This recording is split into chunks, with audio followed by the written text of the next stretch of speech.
Assalamualaikum warahmatullahi wabarakatuh. Saudaraku, ada seorang sahabat Rasulullah namanya Sa'ban. Sa'ban ini seorang sahabat yang sangat rajin untuk melaksanakan sholat 5 waktu di masjid. Dan kebiasaan dia yang diperhatikan oleh Rasul dan para sahabat, dia ini selalu mengambil tempat di pojok depan kanan gitu. Dan alasannya sederhana, supaya dia tidak mengganggu orang lain gitu. Jadi dia sengaja nyempil di pojok. Dan ini jadi perhatian Rasulullah.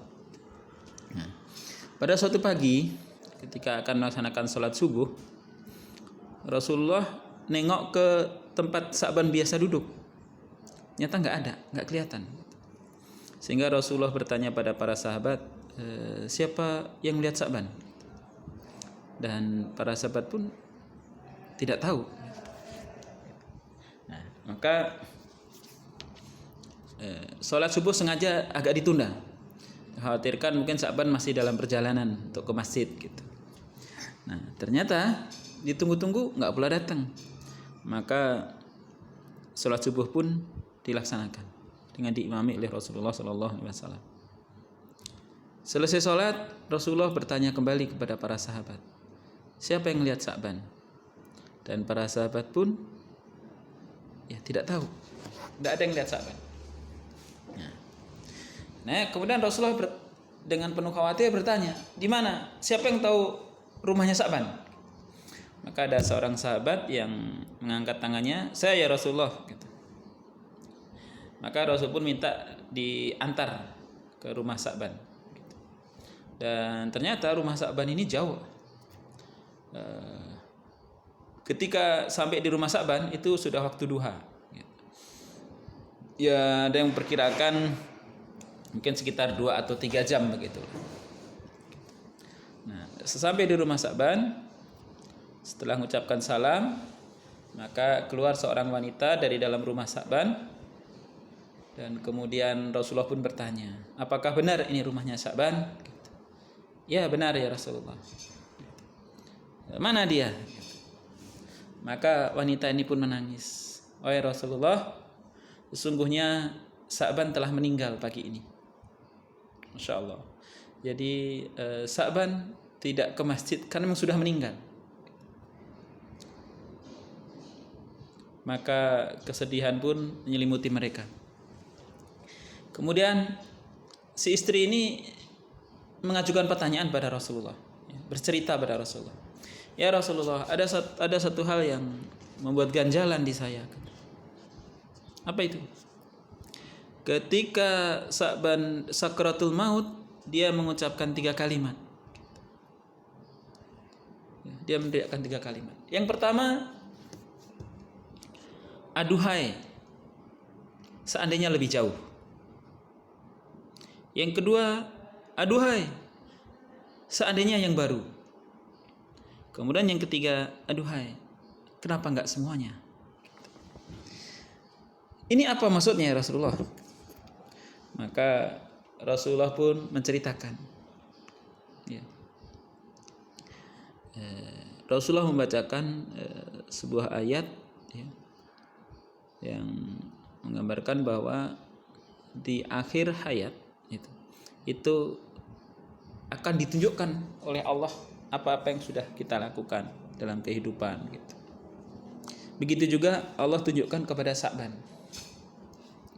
Suatu hari Sa'ban ini kan rumahnya jauh dari masjid. Rumahnya jauh. Jadi ketika sakratul maut, Allah tunjukkan kepada Sa'ban betapa dahsyatnya pahala orang yang menempuh perjalanan ke masjid. Sehingga Sa'ban menyesal. Andaikan lebih jauh. Karena semakin jauh ternyata pahalanya semakin besar. Balasannya semakin luar biasa. Maka aduhai seandainya lebih jauh. Kemudian suatu pagi Sa'ban ini berangkat mau sholat subuh ke masjid dalam cuaca dingin gitu ya. Jadi waktu baru keluar rumah, angin dingin menerpa, dia balik masuk lagi. Dingin betul gitu. Padahal dia sudah pakai pakaian bagus, pakaian masih baru, mau sholat ke masjid. Akhirnya dia ngambil pakaian lagi untuk melapisi pakaiannya. Nah, jadi yang di dalam itu pakaian yang bagus, yang baru, kemudian di luar pakai pakaian yang sudah usang. Dengan harapan ini hanya untuk penahan hawa dingin. Nanti begitu sampai di masjid, pakaian yang usang ini dicopot, sholat dengan pakaian yang bagus, yang baru.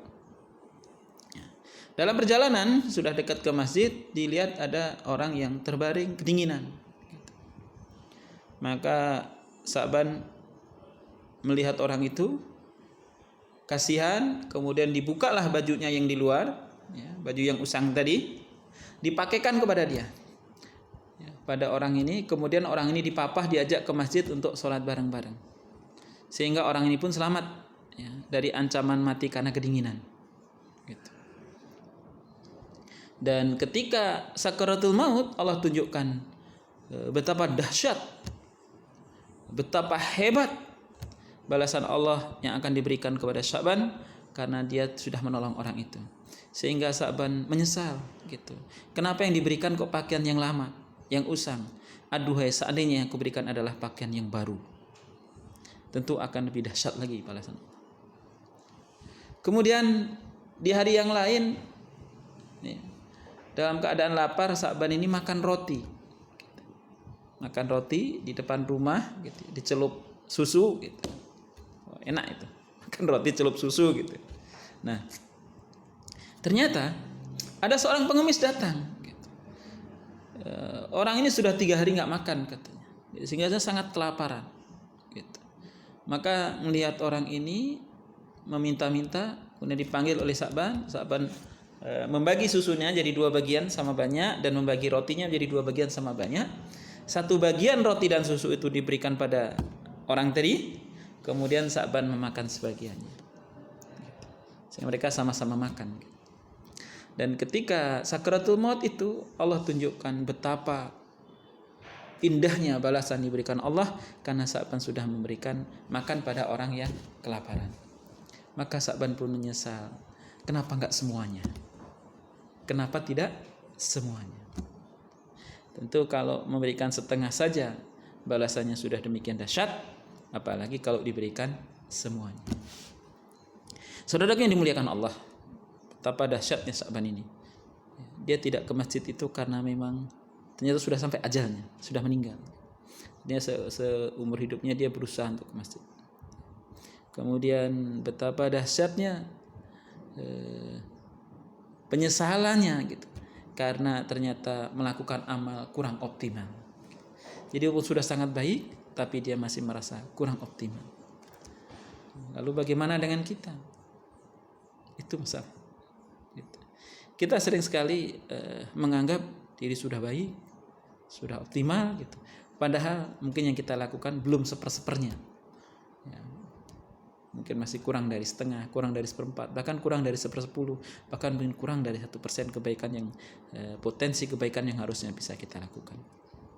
Mudah-mudahan dengan kita mengetahui kisah ini, ya kalaupun kita tidak bisa menyamai seperti Sa'ban, gitu, paling tidak kita berusaha untuk bercermin dan termotivasi untuk meningkatkan amal-amal kebaikan yang kita lakukan. Barakallah. Assalamualaikum warahmatullahi wabarakatuh.